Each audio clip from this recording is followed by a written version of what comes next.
Okay, halfway through now, so you've done your rainbow and your clouds with the sun popping out, but we're also going to have some rain still dropping down. So I'm going to show you how to draw a raindrop. So a raindrop, as it comes down, it will be pointy at the top and then it will be going into a round shape down there.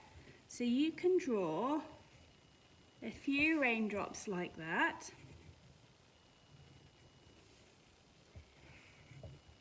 Now, we want them to look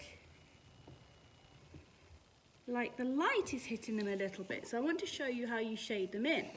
What you do is you go to the edge like that and you push down really hard on the edge.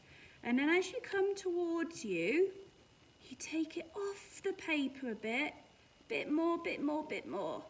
And you go all the way around like that. So hard, push hard, then lighter, all the way around the raindrop.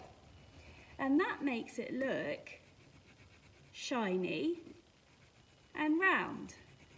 So hard there, and then softer, hard there, softer, hard here, and then softer like that. So in the middle it just stays white, and at the edge it gets gradually darker. And that, let me just do a little bit more down here. That is how you draw a raindrop. So have a go at doing some raindrops on your cloudy rainbow sky. Have a good lesson.